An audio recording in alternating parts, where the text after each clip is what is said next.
الحمد لله نحمده ونستعينه ونستغفره ونعوذ بالله من شرور أنفسنا ومن سيئات أعمالنا من يهد الله فلا مضل له ومن يضلل فلا هادي له وأشهد أن لا إله إلا الله وحده لا شريك له وأشهد أن محمدا عبده ورسوله أما بعد فإن خير الحديث كتاب الله وخير الهدي هدي محمد صلى الله عليه وسلم وشر الأمور محدثاتها وكل محدثة بدعة وكل بدعة ضلالة وكل ضلالة في النار. أعوذ بالله السميع العليم من الشيطان الرجيم. بسم الله الرحمن الرحيم. يا أيها الذين آمنوا اتقوا الله حق تقاته ولا تموتن إلا وأنتم مسلمون. يا أيها الناس اتقوا ربكم الذي خلقكم من نفس واحدة وخلق منها زوجها وبث منهما رجالا كثيرا ونساء واتقوا الله الذي تساءلون به والأرحام إن الله كان عليكم رقيبا. يا أيها الذين آمنوا اتقوا الله وقولوا قولا سديدا يصلح لكم أعمالكم ويغفر لكم ذنوبكم ومن يطع الله ورسوله فقد فاز فوزا عظيما. وقال وكذلك أخذ ربك إذا أخذ القرى وهي ظالمة إن أخذه أليم شديد. وعن أبي هريرة رضي الله تعالى عنه قال قال رسول الله صلى الله عليه وسلم اتقوا الظلم فإن الظلم ظلمات يوم القيامة واتقوا الشح فإن الشح أهلك من كان قبلكم حملهم على أن سفكوا دماءهم واستحلوا محارمهم. رواہ مسلم فی کتاب المظالم. تمام قسموں کی تعریفات اللہ رب العالمین وحدہ لا شریک کے لیے لائق و زیبا ہیں جو ساری کائنات کا تنہا خالق و مالک ہے، اور بے شمار درود و سلام ہوں اللہ کے آخری نبی جناب کریم محمد رسول اللہ صلی اللہ علیہ وسلم کی ذات مقدسہ پر. محترم سامعین، عزیز ماں اور بہنوں، بخاری کی روایت ہے حضرت عبد الرحمن ابن عوف رضی اللہ تعالیٰ عنہ اور ان کے ساتھ حضرت بلال ہیں، حضرت عمار ہیں، حضرت خباب ہیں رضی اللہ عنہم اجمعین. صحابہ کی ایک جماعت آپ صلی اللہ علیہ وسلم کے پاس آئی. وہ آپ صلی اللہ علیہ وسلم سے شکایت کر رہے تھے قریش کے مظالم کی، اور کیا ظلم ہو رہا تھا. انسان جسے دیکھ نہیں سکتا، سن کر روح کانپ جاتی ہے. کسی کو مکہ کے تپتے ہوئے ریگستانوں میں گھسیٹا جاتا، کسی کو دہکتے ہوئے انگاروں کے پر لٹا دیا جاتا، کسی کو برہنہ کر کے شہید کر دیا گیا، کسی کو چٹائی میں لپیٹ کر دھونی دی جاتی. یہ حالت تھی. اصحاب کرام نے نبی کریم صلی اللہ علیہ وسلم کو شکایت کی اور سوال کیا متی نصر اللہ، اللہ کی مدد کب آئے گی؟ حالات اتنے دگرگوں ہیں، اس قدر مسلمانوں کے پر مظالم ہو رہے ہیں. تب آپ صلی اللہ علیہ وسلم نے جو ارشاد فرمایا قرآن مجید نے سورہ بقرہ کے اندر انہی چیزوں کو بیان کیا. الا ان نصر اللہ قریب، یقیناً اللہ کی مدد بالکل قریب ہے. اللہ کا وعدہ اپنی جگہ پر سچا ہے. آپ صلی اللہ علیہ وسلم نے اصحاب کرام کے سامنے پچھلی قوموں کا تذکرہ کیا. کہا کہ تم سے پہلے قوموں میں جو عذاب اور جو سزائیں اور آزمائشیں آئیں، جن آزمائشوں سے ان کو گزارا گیا، عذاب نہیں آزمائش، ان آزمائشوں سے تم نہیں گزرے. انہیں گڑھا کھود کر گاڑ دیا جاتا، آروں سے ان کے جسم کو چیر دیا جاتا، اور لوہے کی کنگھیوں سے ان کے گوشت کو نوچ لیا جاتا تھا. تم لوگ جلدی کر رہے ہو، یقیناً اللہ کی مدد آئے گی. اس حدیث کے بیان کرنے کا مقصود یہ ہے کہ مکہ کی زندگی میں مسلمانوں کے ساتھ کیا کچھ نہیں ہوا. نہ نبی کریم صلی اللہ علیہ وسلم کی ذات گرامی محفوظ، نہ اصحاب کرام، نہ خواتین صحابیات، ہر کسی کے پر ظلم اور زیادتی تھی. اور ایسا نہیں تھا کہ وہ ایک لمحے کے لیے، کچھ دنوں کے لیے، کچھ مہینوں کے لیے، مسلسل 13 سال تھے. اور آپ صلی اللہ علیہ وسلم جب ایک آس اور ایک امید لے کر طائف گئے تو وہاں طائف میں مکہ سے زیادہ برا حال آپ صلی اللہ علیہ وسلم کا کیا گیا، پتھروں سے مارا گیا، آپ کو گالیاں دی گئی، یعنی آپ کو ذہنی طور پر، جسمانی طور پر ہر اعتبار سے تکلیفیں پہنچائی گئی۔ اس کے بعد بھی آپ صلی اللہ علیہ وسلم نے کیا کہا؟ بہت پیارا واقعہ ہے، کہا اللہم اغفر لقومی، اے اللہ میری قوم کے گناہوں کو، غلطیوں کو بخش دے۔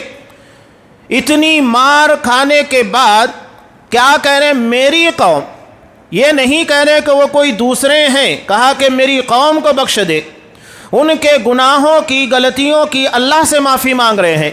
کیوں؟ فَإِنَّهُمْ لَا يَعْلَمُونَ، اس لیے کہ وہ جانتے نہیں ہیں۔ جس دن انہیں علم ہو جائے گا، ان کی جہالت ختم ہو جائے گی، وہ ایسا سلوک نبی کے ساتھ نہیں کریں گے، نہ مسلمانوں کے ساتھ کوئی بدتمیزی کریں گے۔ اس واقعے کے تناظر میں جو باتیں ہیں وہ بہت اہمیت کی حامل ہے۔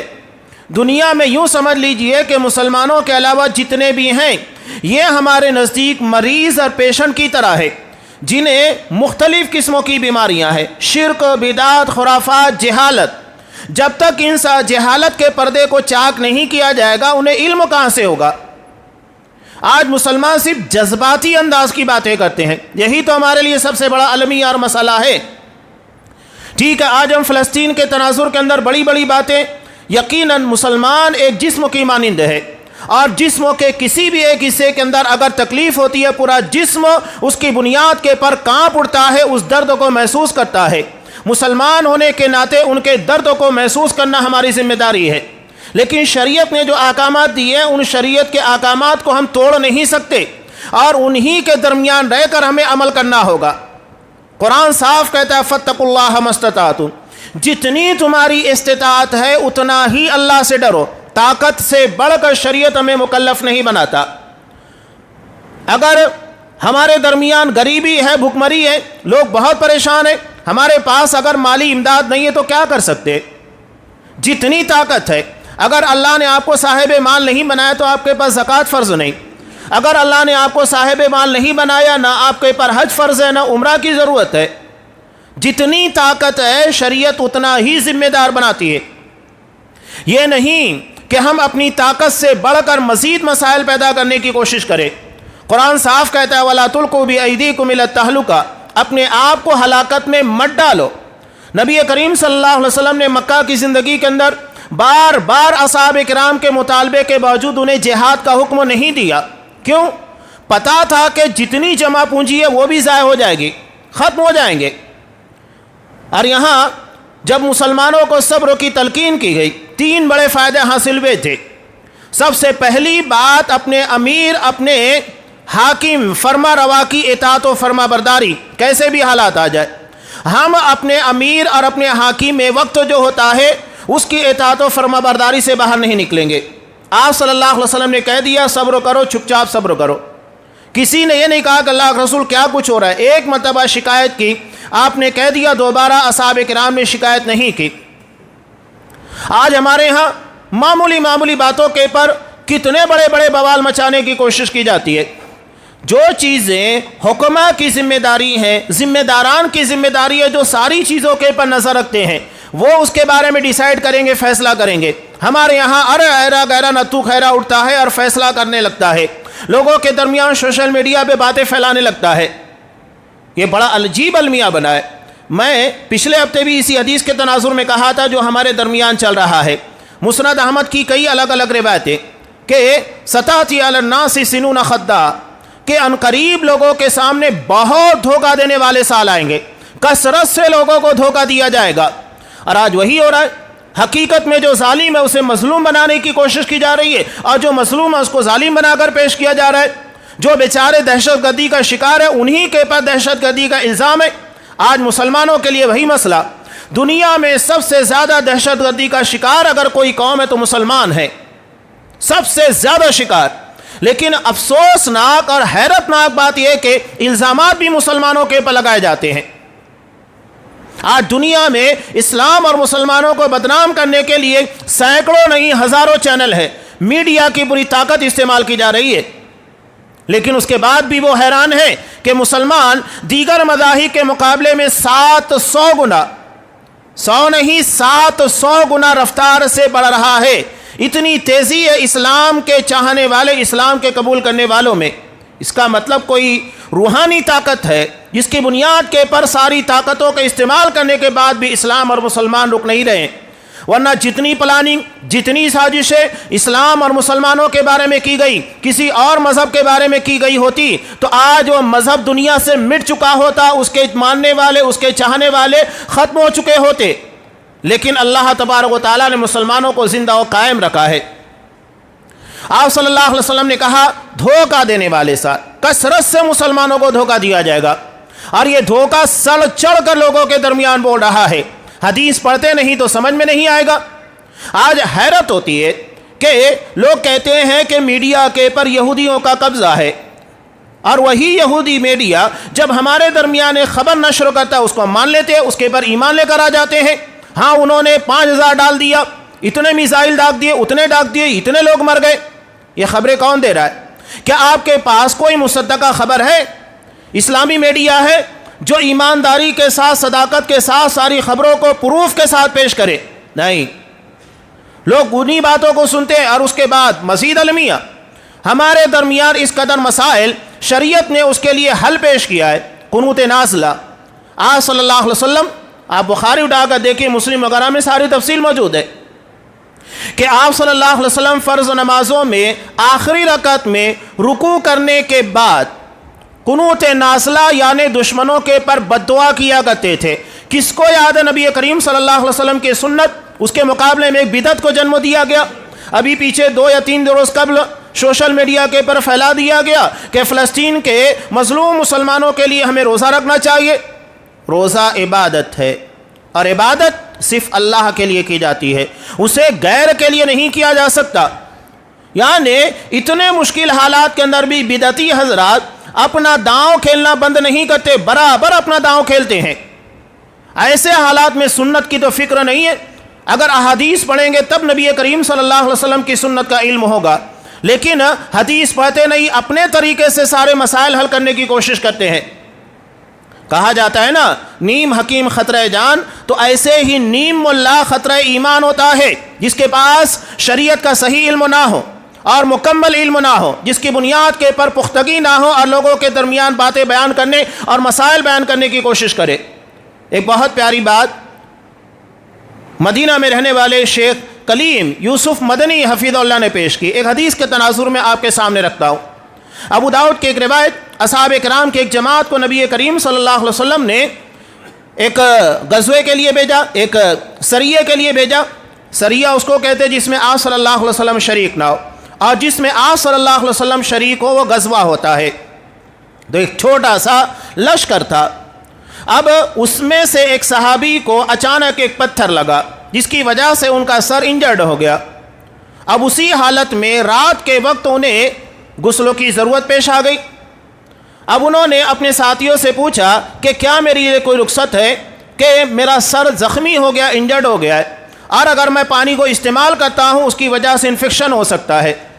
انہوں نے کہا کہ پانی موجود ہے، تو ایسی صورت میں تمہیں تیمم کی اجازت کہاں سے مل سکتی ہے؟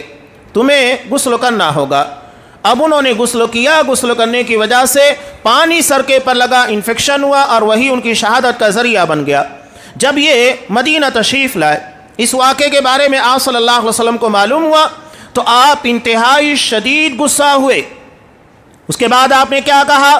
قتلوہ قتلہم اللہ، کہ انہوں نے اس صحابی کو مار دیا ہے، اللہ انہیں مارے۔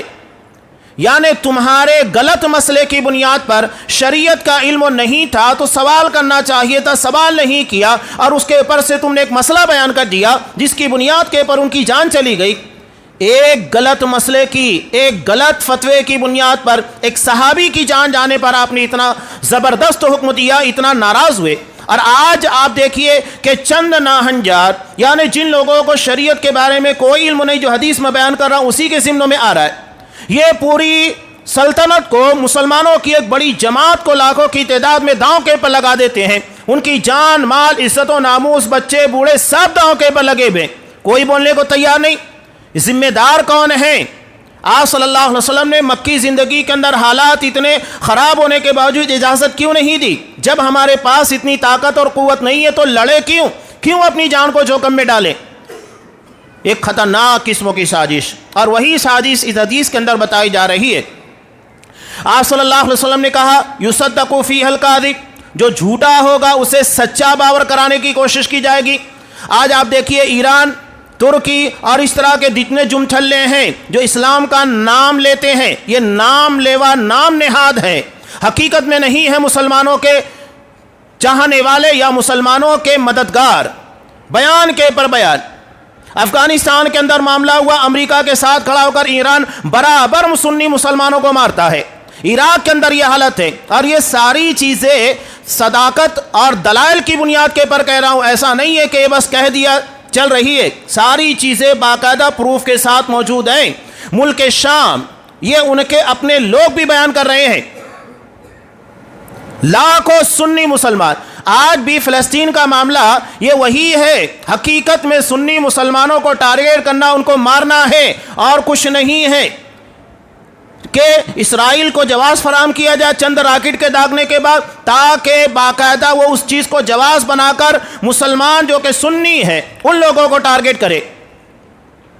یہ بہت بڑے پیمانے پر ہو رہا ہے۔ آپ صلی اللہ علیہ وسلم نے کہا جو سچا ہوگا اور جو جھوٹا ہوگا اسے سچا باور کرانے کی کوشش کی جائے گی، اور وہی ہو رہا ہے۔ جھوٹ بول رہے ہیں میڈیا کے پر آنے کے بعد۔ آپ صلی اللہ علیہ وسلم نے معراج کے موقع پر، آپ صلی اللہ علیہ وسلم کو معراج کے موقع پر بہت ساری چیزیں دکھائی گئی تھی، اس میں ایک چیز یہ بھی تھی کہ ایک شخص تھا جس کے جبڑے کو فرشتے پکڑ کر کھینچتے تھے، یہاں تک آ جاتا تھا، گدی تک، اور اس کے بعد ادھر کا کھینچتے ادھر آ جاتا، اس کے بعد پھر ادھر کا کھینچتے، کنٹینیو جاری تھا۔ آپ صلی اللہ علیہ وسلم نے پوچھا کون ہے یہ، اسے اتنی خطرناک سزا کیوں دی جا رہی ہے، اس کے جبڑے کو کھینچ کر گدی تک لے جا رہے اور وہ بھی جہنم کے اندر۔ کہا کہ یہ وہ شخص ہے جو جھوٹ بولتا تھا، اور تھوڑی دیر میں اس کا جھوٹ پوری دنیا کے اندر پھیل جاتا تھا۔ آج وہی میڈیا کے ذریعے جھوٹ پھیلانا دکھاتے ہیں، امریکہ کو چیلنج کر رہے ہیں، اسرائیل کو چیلنج کر رہے ہیں، کرنا کچھ نہیں ہے، نورا کشتی ہے، لوگوں کو دکھانے کے لیے ہاں دیکھو ہم لڑ رہے ہیں، آج تک ایک گولی تک نہیں داغی اور لڑ رہے ہیں، اور مسلمانوں کے ہمدرد بنے ہوئے ہیں، اور لوگ بھی کہتے ہیں دیکھو یہ ہے حقیقت میں وہ، اور ٹارگیٹ کیا جاتا ہے دیگر مسلمان ملکوں کو جو حقیقت میں فلسطینی مسلمانوں کی جیسے ممکن ہو سکتا ہے مدد کر رہے ہیں، جتنی طاقت ہے اپنی طاقت سے بڑھ کر مدد کر رہے ہیں۔ آج یہ جو قائم ہے اپنی جگہ پر، یہ سعودی عرب، کویت، انہی لوگوں کی مرہون منت ہے، جتنی طاقت ان لوگوں کی تھی یہ صرف دعویٰ کرتے ہیں۔ آج بھی ہمارے سامنے ملک سلمان ہے یا شاہ فہد کی بات کیجئے، یہ جتنے ہیں باقاعدہ ان لوگوں نے اسرائیل سے لڑائی کی ہے، جنگیں لڑی ہیں، یہ بیان بازی نہیں کرتے ہیں، پریکٹیکلی ساری چیزیں لوگوں کے سامنے رکھتے ہیں۔ مصر کی سرحدوں کے پر جب اسے باقاعدہ لڑے اور گالوا جتنی گھاٹیوں کے پر اس نے قبضہ کیا اسے واپس لیا لڑ کر۔ آج بھی فلسطین کے اندر سعودی مجاہدین کی قبریں موجود ہیں، ہے کسی ایرانی کی، کسی حماسی کی، یہ صرف لوگوں کے درمیان۔ اور مجھ کو بڑا افسوس ہوتا ہے جب ساری چیزوں کو خطبہ جمعہ کے اندر استاد محترم شیخ ابو رضوان محمدی حفظ اللہ نے بیان کیا، ایک واویلا بچا ہوا ہے، دلائل کی بنیاد پر، پروف کی بنیاد کے پر جو باتیں پیش کر رہے ہیں، کان سننے کے لیے تیار نہیں ہے، جھوٹ کے عادی بن چکے ہیں نا، تو سچائی کہاں سے ہضم ہوگی؟ ایک آدمی کو جب خراب کھانا کھانے کی عادت بن چکی ہے تو اچھا کہاں سے ہضم ہوگا؟ کہتے ہیں دیکھو اسرائیل کا ایجنٹ ہے نعوذ باللہ، جو کتاب و سنت کے علمبردار، ان کے بارے میں دعویٰ، جھوٹا دعویٰ، کہتے ہیں اسرائیلی حماسیوں کو دہشت گرد کہتے ہیں، ہے اس کے بارے میں پروف موجود ہے، بغیر پروف کے باتیں نہیں کی جا رہی ہے۔ ہم بات فلسطینیوں کی کہہ رہے ہیں، سنی مسلمانوں کی، جن کے پر یہ حماسی قابض ہیں، اور ان کی جان کو جب موقع ملتا ہے دشمنوں کے ساتھ مل کر باقاعدہ پلاننگ کر کے سازشی انداز کے اندر پھنساتے ہیں۔ یہ کوئی ڈھکا چھپا معاملہ نہیں ہے، ہم یہودی میڈیا کی نہیں، اسلامی میڈیا کی خبریں آپ کے سامنے نشر کرتے ہیں۔ ایک خطرناک سچائی آپ صلی اللہ علیہ وسلم نے پہلے بیان کر دیا تھا کہ جو جھوٹا ہوگا اسے سچا باور کرانے کی کوشش کی جائے گی، ہے اگر دلیل، اگر تمہارے پاس پروف ہے لاؤ پیش کرو۔ اس طرح کی ڈھکوسلے والی باتیں، اتہام، بہتان تراشی، کسی کی شخصیت کے پر اس طرح کا الزام نہیں۔ آپ صلی اللہ علیہ وسلم کی حدیث یاد رکھیے، اگر کوئی کسی کے پر منافق ہونے کا یا کفر کا الزام لگاتا ہے اور وہ ثابت نہیں کر پاتا ہے تو یہ لعنت اسی کے پر لوٹتی ہے جس نے اس لعنت کو استعمال کیا ہے۔ بہت سوچ سمجھ کر استعمال کیجئے گا، دلیل اگر نہیں ہے، پروف نہیں ہے تو باتیں نہیں کرنا چاہیے۔ آج ہندوستان کے اندر اکیلے اس طرح کے فتنوں سے لڑنے والے سوشل میڈیا کے جن کی تقاریر سب سے زیادہ ہے، انہیں ٹارگٹ کرنے کی کوشش کی جا رہی ہے۔ حقیقت ہے اور واقعی اسلام اور مسلمانوں کا درد ہے تو کتاب و سنت اور صحیح عقیدے کی ترجمانی کیجئے، اسے پڑھنے کی کوشش کیجئے، صحیح منہج کو پڑھیے، یہ ہماری دنیا اور آخرت دونوں کے لیے لازم ہے۔ لیکن جذباتی انداز میں لوگوں کو گمراہ کرنا، آپ صلی اللہ علیہ وسلم نے کہا آگے وَيُكَذَّبُ فِيهَا الصَّادِقُ، جو سچا ہوگا اسے جھوٹا باور کرانے کی کوشش کی جائے گی۔ اور یہ وہی میڈیا ہے جو سب سے زیادہ مسلمانوں کے ہمدرد ہیں، سعودی عرب، کویت وغیرہ، انہیں باقاعدہ پلاننگ کے تحت، سازش کے تحت جھوٹا ثابت کرنے کی، مسلمانوں کے لیے خائن ثابت کرنے کی کوشش کی جاتی ہے، جبکہ پوری دنیا میں جتنا ان لوگوں نے بن سکا مسلمانوں کے لیے ہر طریقے کی مدد انہوں نے دی ہے۔ ان کے پاس جو استطاعت تھی وہ کیا، تمہارے پاس جو استطاعت ہے وہ کرو۔ اس کے پاس اتنی فوج نہیں ہے، جس کے پاس لاکھوں کی تعداد میں فوج ہے وہ کام کرے نا۔ ہر چیز کے لیے سعودی نے ایک مثال بڑی اچھی ہے کہ اگر آپ کے گھر میں 3-4 بھائی ہے، ایک وہ ہے جو بہت پڑھا لکھا ہے، جسے قانون کے بارے میں بڑا علم ہے، ایک وہ ہے جو تھوڑا ڈیرنگ کرتا ہے، دبنگ آدمی ہے، اور تیسرا وہ ہے جس کے پاس روپیہ بہت ہے۔ اب یہ بتائیے گھر کے اندر اگر کوئی مسئلہ درپیش ہوتا ہے، مثال کے طور پر کچھ گنڈے آ کر آپ کے گھر کے پر حملہ کرنا چاہتے ہیں یا آپ کے ساتھ چھڑکانی کرتے ہیں، تو باپ اپنے ان 3 بیٹوں میں کسے استعمال کرے گا؟ جس کے پاس پیسہ ہے، یا جس کے پاس قانون کا علم ہے، یا جو بہت جانتا ہے اسے، یا جو دبنگ ہے، جو لڑنا جانتا ہے۔ یقینی بات ہے کہ وہ اپنے اس بچے کو آگے کرے گا جو دبنگ ہے، جسے لڑنا آتا ہے۔ اور اگر کوئی قانونی مسئلہ درپیش ہوگا تو اپنے جانکار، قانون کا علم رکھنے والے بچے کو آگے کرے گا۔ اور اگر کوئی ایسا مسئلہ پیش آتا ہے جہاں مالی ضرورت پیش آ جائے تو جس کے پاس مال ہے اسے آگے کرے گا۔ تو سعودی عرب کو اللہ نے مال عطا کیا ہے، کویت کو مال دیا ہے، اس کے پاس فوجی طاقت اتنی زیادہ نہیں ہے تو اپنا مال خرچ کرتے ہیں۔ تو جن لوگوں کے پاس فوجی طاقت، اپنی فوجی طاقت کو تو استعمال کرو۔ ہر چیز کے لیے صرف سعودی نظر آتا ہے، سارے الزامات وہی، کرے گا بھی وہی، بھگتے گا بھی وہی، بدنام بھی اسی کو کرو گے۔ یہ وہی حدیث ہے جو آپ صلی اللہ علیہ وسلم نے بیان کی کہ جو سچا ہوگا اسے جھوٹا ثابت کرنے کی کوشش کی جائے گی۔ وَيُخَوَّنُ فِيهَا الْأَمِينَ، امانت دار کو خائن، اور جو خائن ہوگا اسے امانت دار ثابت کرنے کی کوشش کی جائے گی۔ یہ ایران، یہ ترکی وغیرہ جتنے ہیں، یہ امت مسلمہ کے خائن لوگ ہیں، کوئی شبہ نہیں ان کی خیانت میں، جنہوں نے یہودیوں کے ساتھ باقاعدہ ساز باز کی ہے۔ ان لوگوں کے باقاعدہ آپسی روابط ہے، کوئی شبہ نہیں ہے، بلکہ ایران دنیا کا اسرائیل کے بعد دوسرا ملک ہے جہاں پر سب سے زیادہ یہودی بستے ہیں۔ مسلم کی حدیث یاد رکھیے گا کہ جب دجال نکلے گا تو اصفہان یہ ایران کا ایک شہر ہے، اور آج وہاں ہزاروں کی تعداد میں یہودیوں کی آبادی ہے۔ آپ صلی اللہ علیہ وسلم نے کہا وہاں کے 70,000 یہودی دجال کے فالور ہوں گے۔ حدیث کے پر تو ایمان رکھو جو آپ نے بیان کیا ہے۔ اور آج 50,000 سے زیادہ تعداد کے اندر اصفہان کے اندر، جو کہ ایران کا ایک شہر ہے، وہاں یہودی موجود ہیں۔ آپ نے کہا کہ 70,000 یہودی وہاں اس کے فالور ہوں گے۔ حدیثیں پڑھیں گے نہیں تو سمجھ میں کہاں آئے گا؟ یہ حدیثیں بیان کر رہی ہے، حدیثیں بنیاد ہے، انہی سے سمجھ میں آئے گا سچائی اور جھوٹ کے درمیان کا اصل فرق۔ تو یہ آپ صلی اللہ علیہ وسلم کی حدیث۔ اس کے بعد آپ نے کہا وَيَظْهَرُ فِيكُمُ الرُّوَيْبَضَةُ، تمہارے درمیان رویبضہ کا ظہور ہوگا۔ صحابہ نے پوچھا اللہ کا رسول یہ رویبضہ کیا ہے؟ آپ صلی اللہ علیہ وسلم نے کہا 2 الفاظ ہیں، ایک ہے الصفی اور ایک الفویسق۔ صفی یعنی نادان، جاہل، جسے زیادہ سمجھتا نہیں۔ فویسق کا مطلب نافرمان، جو عقیدے کے اندر نافرمانی کرے، شریعت میں نافرمانی کرے، آپ صلی اللہ علیہ وسلم کی سنتوں کی مخالفت کرے، فاسق۔ اور آج آپ دیکھیں گے تو جگہ جگہ چیزیں نظر آئے گی۔ تو یہ ہوگا ینطلق فی امر العام، عام مسائل میں، عام معاملات میں مسلمانوں کے باتیں کرے گا جو اس کے اختیار اور اس کی بساط کی ہے ہی نہیں۔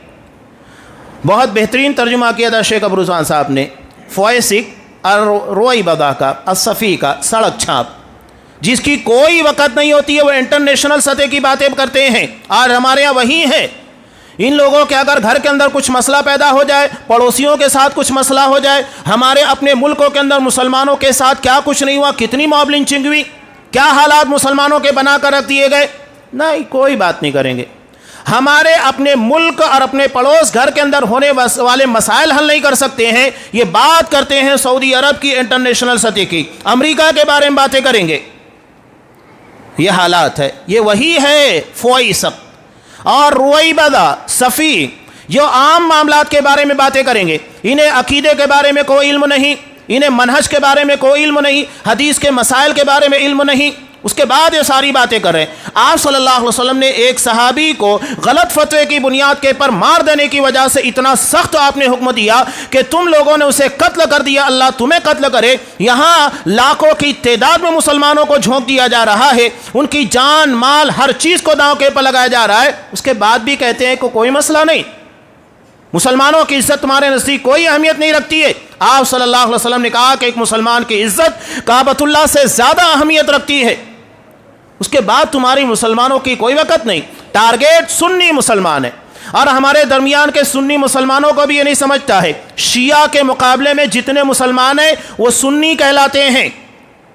اہل سنت والجماعت کا مطلب کیا ہوتا ہے؟ سنو, اہل سنت یہ عقیدے کی زبان میں عقیدہ توحید کو کہا جاتا ہے, اور منہج کے اعتبار سے کہا جاتا ہے جماعت. یہ دو لفظ ہے, یعنی جن کا عقیدہ جن کا منہج صحابہ کرام کی طرح ہو. اہل سنت والجماعت یعنی جو عقیدے میں اور طریقہ کار میں منہج میں اصحاب کرام کی طرح ہو, اور جن کا عقیدہ صحابہ کی طرح نہیں, جن کا طریقہ صحابہ کی طرح نہیں, وہ اہل سنت والجماعت کہاں سے ہو سکتے ہیں؟ تو یہ سنی مسلمان رافضیوں شیعوں کے مقابلے میں ہیں. یہ نہیں سمجھتا ہے. ٹارگیٹ انہی لوگوں کی اب کیا جاتا ہے, چاہے وہ عراق کی بات کیجئے, افغانستان کی بات کیجئے, سیریا کی بات کیجئے, ٹارگیٹ سنی مسلمان ہے. اور آپ کو ہر جگہ غیروں کے ساتھ رافضی کھڑا نظر آئے گا, اور انہی کے ساتھ جو کھڑا نظر آئے گا اخوانی جو باقاعدہ ان لوگوں کو سپورٹ کرتے ہیں سنی مسلمانوں کو مارنے میں. یہ کوئی ڈھکی چھپی بات نہیں ہے, یہ حقیقت ہے. چاہے اس کو آپ کتنا بھی جھوٹ ثابت کرنے کی کوشش کریں, یہ جھوٹ نہیں ثابت ہو سکتا ہے. اپنے ہمدردوں کو اور دشمنوں کو پہچاننے کی کوشش کیجئے, کون ہمارا ہمدرد ہے, کون دشمن ہے. علامہ ابن تیمیہ رحمۃ اللہ علیہ اسی لیے کہتے ہیں کہ مسلمانوں کے لیے یہودیوں سے کہیں زیادہ بدتر دشمن رافضی ہے. اور آپ تاریخ اسلام اٹھا کر دیکھیں گے تو جتنا قتل سنی مسلمانوں کا رافضیوں شیعوں نے اور ان کے ساتھ جو لوگ لگے ہوئے ان لوگوں نے کیا ہے, کسی نے نہیں کیا. کروڑوں کی تعداد ہوگی اور آپ گننا چاہیں, اور یہودیوں نے لاکھوں کی تعداد میں مارا ہوگا, لیکن رافضیوں نے کروڑوں کی تعداد میں مسلمانوں کو مارا ہے. اور ہمیشہ ان لوگوں کی تلواریں اسلام اور مسلمانوں کے خلاف ہی اٹھتی ہیں. کبھی یہ لوگ کفروں سے مقابلہ نہیں کریں گے. پوری تاریخ اٹھا کر دیکھیے, یہاں تک کہ ہندوستان کی تاریخ کے اندر بھی آپ دیکھیں گے غداری کرنے والے یہی رافضی. یہ میر جعفر, یہ میر سعدی کون ہیں؟ یہ سب رافضی ہیں, شیعہ ہیں. اور انہی لوگوں نے مسلمانوں کے درمیان شرک و بدعت خرافات انہی لوگوں نے پھیلائی ہے. سب سے پہلے رافضیت کی بنیاد ڈالنے والا عبداللہ بن سبا جو ایک یہودی تھا, اور اس نے اسلامی چولا پہن کر مسلمانوں کے درمیان آ کر حب آل بیت, اہل بیت کی محبت کے جھانسا دے کر مسلمانوں کو حضرت علی رضی اللہ تعالیٰ عنہ کے نام پر گمراہ کیا کہ وہ اولین مستحق تھے خلافت کے. حضرت ابوبکر صدیق, عمر فاروق, عثمان غنی, اصحاب کرام کی عظیم الشان جماعت کے خلاف اس نے ماحول تیار کیا. اور آج بھی ہمارے درمیان اس کے اثرات نظر آتے ہیں, جو حضرت امیر معاویہ رضی اللہ تعالیٰ عنہ سے لے کر بات آگے بڑھاتے ہیں, اور دھیرے دھیرے حضرت عثمان غنی اور ابوبکر صدیق تک پہنچتے ہیں. یہ باتیں کتابوں میں لکھی ہوئی ہیں نا, لوگ پڑھتے ہیں. ہمارے نزدیک اصحاب کرام کی عظمت, ان کی محبت زیادہ اہمیت رکھتی ہے, باقی کوئی چیز اہمیت نہیں رکھتی. اگر کوئی صحابہ کی شان میں گستاخی کرے وہ ہمارے قدموں کی ٹھوکر پر ہے, کتنی بھی بڑی شخصیت آپ مانیے. لوگ یہاں پر مولانا مودودی کے نام کے پر وابلہ مچانے لگتے, جہاں آپ بولیں گے سوشل میڈیا کے پر انگار لگ جاتی ہے. لیکن صحابہ کے بارے میں انہوں نے پوری کتاب لکھ دی, جس میں حضرت عثمان غنی رضی اللہ تعالیٰ عنہ کے خلاف اناپ شناپ لکھا، جھوٹی روایتیں رافضیوں کی لا کر بیان کی، حضرت امیر معاویہ رضی اللہ تعالیٰ عنہ کو ٹارگٹ کیا، حضرت مغیرہ بن شعبہ کو ٹارگٹ کیا، حضرت عمرو بن عاص رضی اللہ تعالیٰ عنہ ٹارگٹ کیا۔ ہمارے ماتھوں کے پر بل نہیں آتے صحابہ کرام کی شخصیت کو ٹارگٹ کرنے والا، ہم اسے کا دفاع کریں؟ ہم صحابہ کی جماعت کا دفاع کریں گے جس کا دفاع اللہ نے قرآن مجید کے اندر کیا ہے۔ جب منافقین نے صحابہ کی جماعت کو کہا تھا صفہا، بے وقوف، قرآن نے کہا الا انہم ہم الصفہا، کہ میرے نبی کے صحابہ بے وقوف نہیں، یہ منافق بے وقوف ہے، یہ صفہا ہے۔ ہم بھی اسی قرآن مجید کے پیغام کے تناظر میں کہیں گے جو صحابہ کی شخصیتوں کے پر انگلی اٹھائے، کتابیں لکھے، حقیقت میں وہ بے وقوف ہے۔ اور یہ خلافت و ملوکیت ایران میں رافضیوں کے ہاں نصاب تعلیم کے اندر شامل ہے۔ جب یہ باتیں پھیلے گی بوال مچے گا، لیکن باتیں پروف کے ساتھ ہے، صحابہ کی عظمت میں بیان کرنا میرا فرض تھا۔ تو یہ حقیقت کی عکاسی تھی جو میں نے آپ کے سامنے رکھی۔ میں کچھ حدیث آپ کے سامنے رکھنا چاہتا ہوں۔ ظلم، یہ کسے کہا جاتا ہے؟ ظلم کہتے ہیں عربی زبان میں وضع الشیء فی غیر محلہ، کسی چیز کو اس کے جائز مقام سے ہٹا دینا، اس کا جو جائز اور حقیقی مقام ہے۔ اسی لیے قرآن نے شرک کو ظلم عظیم کہا ہے، سب سے بڑا ظلم۔ کیوں؟ اس لیے کہ اللہ کا حق مخلوق کو دیا جاتا ہے، عبادت صرف اللہ کا حق ہے، اور شریعت سازی جتنی چیزیں یہ صرف اللہ کا حق ہے، یہ کسی اور کو نہیں دیا جا سکتا۔ بدعتی کے تعلق سے اس قدر سختی کیوں برتی گئی؟ آپ صلی اللہ علیہ وسلم نے کہا، مسند احمد کی روایت، بدعتی کو سلام نہ کرو، راستے میں ملے اس کا راستہ تنگ کر دو۔ آپ نے کہا کہ اگر کوئی بدعتی کو پناہ دیتا ہے اس کے پر اللہ کی رسول کی لعنت۔ کیوں؟ اس لیے کہ وہ اپنے آپ کو شریعت ساز کہتا ہے کہ نعوذ باللہ میں اللہ سے بہتر دین بنا سکتا ہوں، میں اللہ سے بہتر قانون بنا سکتا ہوں، نعوذ باللہ، جبکہ شریعت ساز صرف اللہ تبارک و تعالی ہے۔ اسی لیے شرک ظلم عظیم ہے، یہ سب سے عظیم ذات کے ساتھ کیا جاتا ہے، اس کے مقام کو چھیننے کی کوشش کی جاتی ہے۔ شیخ شاہ اسماعیل شہید رحمہ اللہ نے بہت پیاری مثال دیتے ہوئے کہا تھا، اس کی مثال ایسے ہی ہے جیسا کہ بادشاہ کے تاج کو کسی چمار کے سر کے پر رکھ دیا جائے۔ یہ ہے شرک کی مثال۔ اللہ تبارک و تعالیٰ کی عزت، اللہ تبارک و تعالیٰ کی عبادت، اللہ کا جو مقام توقیر ہونا چاہیے وہ مخلوق کو دے دی جائے، جبکہ اس کا حق رکھتی ہی نہیں ہے۔ اب یہ آگے اگر کوئی رسول کے ساتھ کرتا ہے وہ رسول کے ساتھ ظلم ہے، بدعتی رسول کے ساتھ ظلم کرتا ہے، رسول کا جو مقام ہے اس مقام کے پر کسی غیر نبی کو لا کر بٹھاتا ہے، یہ ظلم ہے۔ اب ظلم آگے جیسے بڑھتا جائے، اس کی طاقتور جو ہوتا ہے یہ ظالم ہوتا ہے، اور جس کے پاس دلیل ہوتی ہے وہ کبھی ظلم نہیں کرتا، اس لیے کہ اس کے پاس دلیل ہے، وہ کیوں ظلم کرے گا؟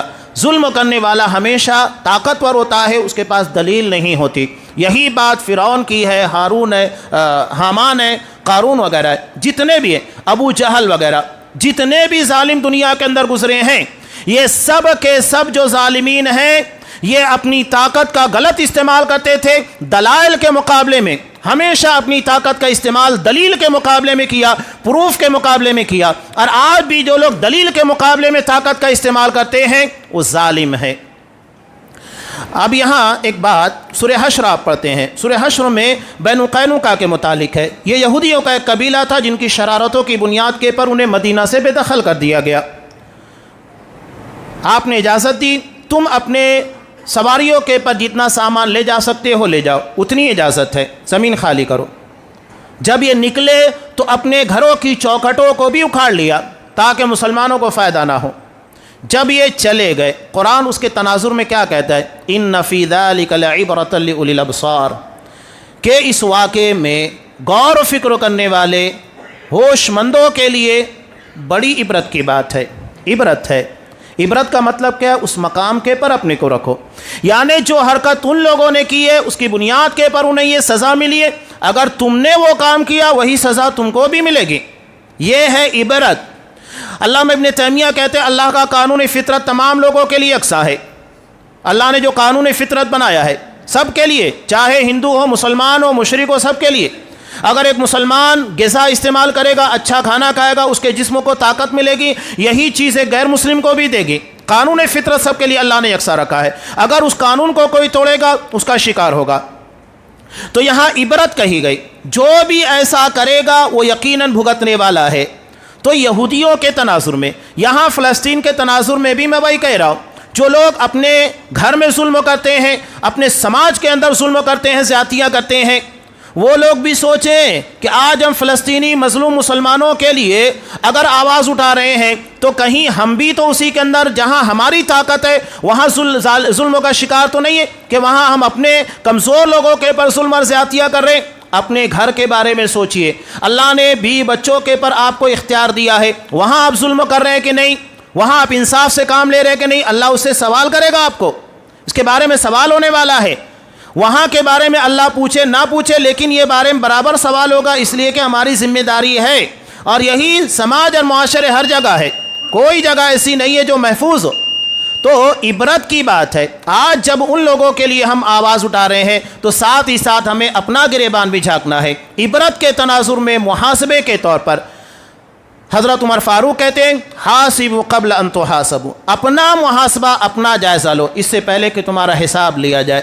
میں یہ چند باتیں جو آپ کے سامنے رکھا یہ صرف تجزیاتی طور پر تھا تاکہ سچائی ہمارے کانوں تک پہنچے۔ آپ صلی اللہ علیہ وسلم کی حدیث بھی ہے مسلم کی، کفا بالمرء کذبا ان یحدث بکل ما سمع، کہ ایک آدمی کے جھوٹا ہونے کے لیے اتنا ہی کافی ہے سنی سنائی باتوں کو بیان کرے، کوئی دلیل کوئی پروف نہیں، جیسا کہ آج یہ جذباتی لوگ کر رہے ہیں جن کے پاس کوئی پروف نہیں ہے، بلا وجہ کسی کا سپورٹ کر دینا۔ ہم فلسطینی مسلمانوں کے تعلق سے جو ظلم ہو رہا ہے، زیادتی ہو رہا ہے، ان کے جان و مال یقیناً مسلمان ہونے کی بنیاد کے پر، خاص طور سے صحیح العقیدہ مسلمان ہونے کی بنیاد پر، وہ درد ہمارے سینوں کے اندر ہے، لیکن ہم شریعت کے خلاف کوئی قدم نہیں اٹھا سکتے۔ آپ صلی اللہ علیہ وسلم کے بیٹے حضرت ابراہیم رضی اللہ تعالیٰ 18 مہینے کی عمر میں انتقال ہوا، بہت آپ صلی اللہ علیہ وسلم رنجیدہ تھے، آنکھوں سے آنسو بہ رہے تھے، لیکن آپ نے کہا یقیناً آنکھیں آنسو بہا رہی ہیں، اشک بار ہیں، اور اے ابراہیم تمہاری جدائی کے پر ہم غمزدہ ہیں، لیکن ہم وہی کہیں گے جو اللہ کو راضی کرنے والی بات ہے، کوئی ایسی بات جو اللہ کو ناراض کرے ہم ایسا نہیں کر سکتے۔ وہی تناظر میں ہم یہاں پر بھی کہیں گے کہ ہم دنیا میں مسلمانوں کے ساتھ کچھ بھی ہو کوئی ایسا قدم نہیں اٹھائیں گے جو اللہ کو ناراض کرنے والا خلاف شریعت ہو۔ یہ جذباتی انداز اسلام اور کو پسند نہیں، نہ شریعت کے مزاج کے موافق ہے۔ شریعت نے ہمیں جو آرڈر دیا اتنا ہم کو کرنا ہے، سارے اختیارات صرف اللہ تبارک و تعالیٰ کے ہاتھ میں، وہ حکیم ہے، وہ ہم سے کہیں بہتر سارے حالات کو جانتا ہے، وہ قوی ہے، پوری طاقت رکھتا ہے، پر میں چاہے ساری چیزوں کو بدل دے۔ میں نے ایک حدیث پیش کی تھی، اس کا ترجمہ آپ کے سامنے رکھ کر اپنی بات مکمل کرتا ہوں۔ آپ صلی اللہ علیہ وسلم نے کہا، مسلم کی روایت، ظلم سے بچو۔ اب یہ چاہے فلسطینی مسلمانوں پر ہو یا ہم کسی کے ساتھ کریں، تجارت میں کسی کو دھوکہ دے، پڑوسیوں کے ساتھ ظلم و زیادتی کرے، رشتہ داروں کے ساتھ یا اپنے ماتحتوں کے ساتھ، ہر کوئی اس کے اندر شامل ہے، کہیں پر بھی ظلم اگر ہوا بچو۔ فَإِنَّ الظُّلْمَ ظُلُمَاتٌ يَوْمَ الْقِيَامَةِ، اس لیے کہ ظلم قیامت کی تاریکیوں کا، اندھیروں کا سبب بن جائے گا۔ وَاتَّقُوا الشُّحَّ، اور لالچ، اپنے جائز حق سے زیادہ لینے کے بارے میں پرہیز کرو، بچو، اس لیے کہ یہ شح، اپنے جائز حق سے زیادہ لینا جس کو ہم لالچ کہتے ہیں، اسی چیز نے تم سے پہلے لوگوں کو تباہ برباد کیا، انہیں اس بات کے پر آمادہ کیا کہ وہ عزتوں کو پامال کریں اور خون بہائیں۔ لالچ، لوگ کہتے ہیں نا کہ ظلم کیوں ہوتا ہے، ظلم کی بنیاد لالچ ہے۔ عرب دیشوں میں جب تک تیل نہیں نکلا تھا آپ کو وہ چیزیں باہر کا انٹرفیئر نظر نہیں آتا تھا، لیکن جہاں دنیا کی دولت کی ریل پیلوی وہاں پر باہر کے لوگوں نے آ کر لڑائی اور ساری حرکتیں شروع کر دی، اور بہرحال ایک لمبی داستان ہے، کتنا بیان کیا جائے۔ لالچ سے کہیں پر بھی ہو بچو، یہ ہمارے لیے بہت اہم سبب ہے جو ہمیں ظلم تک لے جاتی ہے، اور ظلم قیامت کی تاریکیوں کا، اندھیروں کا سبب بنے گا۔